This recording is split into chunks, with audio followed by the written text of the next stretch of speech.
Part 2, Back to Normal. I was right back where I had been, at the shooting range, holding a rented Glock 34. I pulled out the magazine and counted the bullets. I was one shy. I suppose I was expecting it to have all been a dream or a hallucination, but no, I was one bullet shy. I thought to myself how lucky I was, that of all the times I could have been taken to fight that creature, it was when I had a gun in my hands. I almost laughed at the thought of if I had been in the loo, but my smile quickly faded and was replaced with fear. What if I'd been in the loo? I said aloud. I had no way of knowing when or if they would summon me again. And what if they do summon me to fight another monster, but I'm unarmed? Sure, I had learned plenty about hand-to-hand combat over the last few years in response to my last abduction. But if I hadn't had a weapon this time, I had lost my enthusiasm and left the shooting range for the day.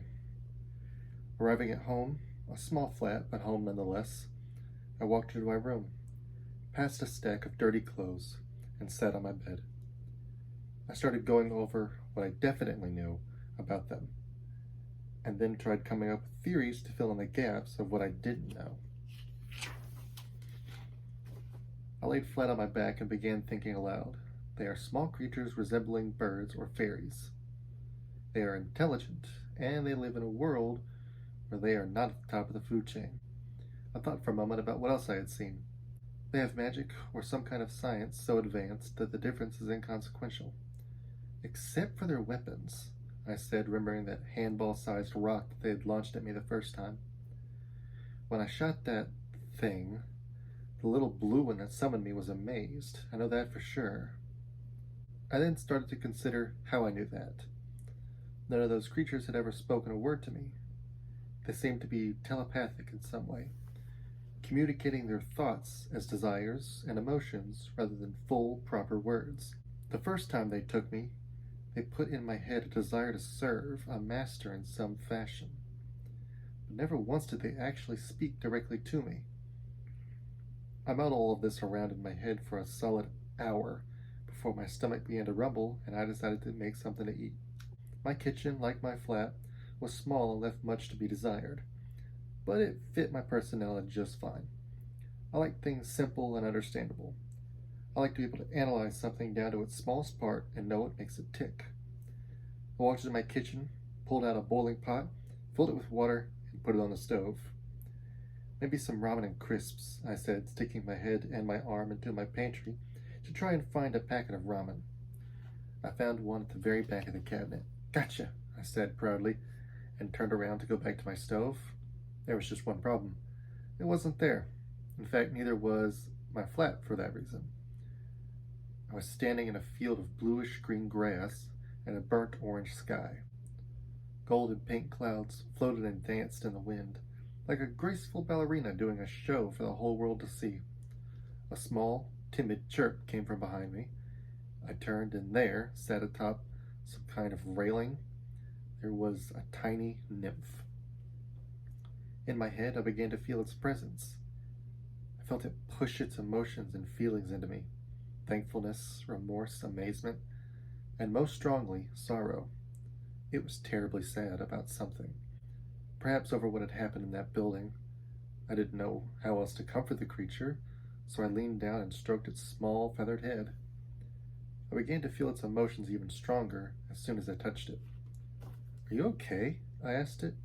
It didn't answer, of course, but it did let its head sink into my hand, and I felt just how much anguish it was in. I could almost see its thoughts, as if they were playing like a movie in my head. The longer the creature touched me, the clearer the images became. It was thinking about what had happened mere hours ago. They had been in a crisis, learning what seemed to be new spells, when they heard a shrill shriek that meant danger. Outside, an enormous beast had accidentally been summoned by another student. They had wanted something strong and fierce, and got exactly that. Just like what had happened to me, the nymph tried to cast some kind of control spell on it, but to no avail. The mind of the monster was too primitive to understand and filled with far too much primal rage to care. It had mauled the nymph to death, then proceeded to rampage throughout the school. Most students flew to safety, some of the teachers did too, but others tried to fight it off. They launched their rocks at it, but the monster's hide was too tough. One teacher tried to use magic on the beast, but that only served to anger it. It began slaughtering and maiming everything within sight. The small nymph flew into a closet in an attempt to hide, and was forced to watch as the beast tore through everyone else. I felt the little nymph's fear and stress as it recalled the events. Its panic was immense, but the visions didn't stop. The beast, with its large quilled back and long claws, seemed insatiable in its bloodlust. But soon it ran out of the prey. It sniffed the ground, then the air, and drew closer to the little being hiding in the closet.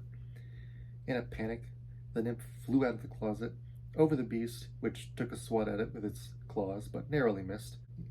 It flew into another room where it gathered together ingredients and small wooden planks filled with markings.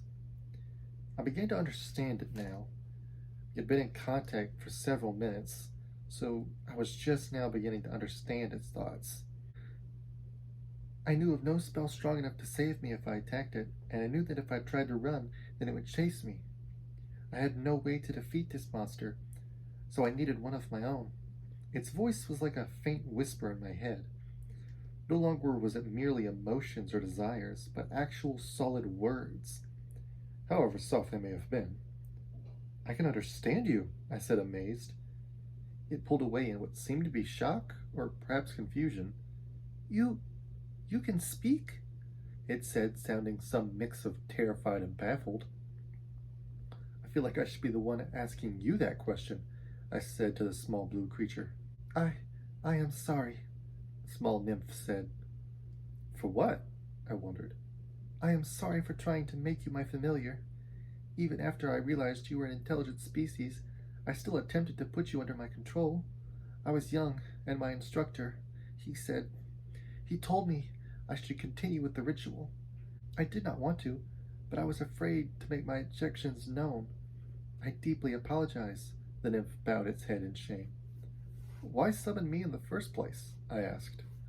The nymph raised its head and looked at me, her eyes filled with remorse. It was part of my training. I was a student and was undergoing a test, the rite of dominance. I was ordered to summon a creature as powerful as I could, then dominate its mind and force it to become my familiar. Familiar? I'd heard that term before, but I couldn't place where. A being meant to serve as a guardian, servant, and ally, the nymph explained. I nodded my head that I understood. You wanted me to become your servant? I questioned. Part of me was offended. Part of me was proud to be considered powerful. The nymph winced as if in pain. Yes. The nymph spread its wings and bowed once more, this time with its whole body. I see how wrong I was, and that me as weak as myself could never hope to be the master of one as powerful as you, Great One. Me? Great One, I thought to myself. Is that what your species is called? Me? I asked. Yes, Great One, it answered, still bowed. Why are you calling me Great One? You slew the Borog in a single attack of thunder and metal. It was just a spell, but it was more powerful and devastating than any I have ever seen. It was a spell so powerful it could have been performed by a court or even a royal mage, she explained. Right. I didn't know how to respond. My name is Jake. You could just call me that. Jake, allow me to offer my life as compensation for attempting to control you, and for forcing you into our fight against the Borog. I only ask that you spare my people from your wrath. Whoa. Chill out. There's no need for all that. I admit that I was pretty upset by everything that happened, but I'm not going to kill you over it. The little Nimi sighed deeply, and its wings drooped. I hadn't realized how tense it must have been through all this. Thank you. What's your name? I asked. I am afraid I do not possess a name, she replied. You don't? I asked, surprised. It would be a waste to name a lowly 5th-level mage like myself. Only those of great importance are honored with names and titles, she explained. Oh, well, would it be okay if I gave you a name? You honor me, sir. But please do not trouble yourself. I am not worthy of such a gift. Well, I need to call you something. It would be a lot easier on me. She stayed quiet for a moment before answering. Then I will gratefully accept. The nymph chirped excitedly. I looked the bird over for a minute, thinking carefully about what to call it. She had an air of magical wonder and poise, so I figured I should try to do something with that. How about Suma? I suggested. She flapped her wings and chirped loudly. A wonderful name. Thank you, Great One. Seriously, just call me Jake. Can I ask you a question, Suma? Why would a student need a powerful familiar? For the war, great, Sir Jake. War? Yes, sir. Our people have been at war for nearly a decade now with the Southern Union. Who are the Southern Union? Our world is divided into 4 factions. Each one is powerful and in control of huge swaths of land. The Southern Union controls the entire continent of Eurasia and its entire surrounding islands. They are perhaps the most influential of all the factions and the cruelest. I see, but why would a student need to worry about the war? Once we finish the academy, all students are considered full mages and are sent to fight. They send you to a war as soon as you graduate? Yes, this is the way it has been for nearly a decade. The war is not going well.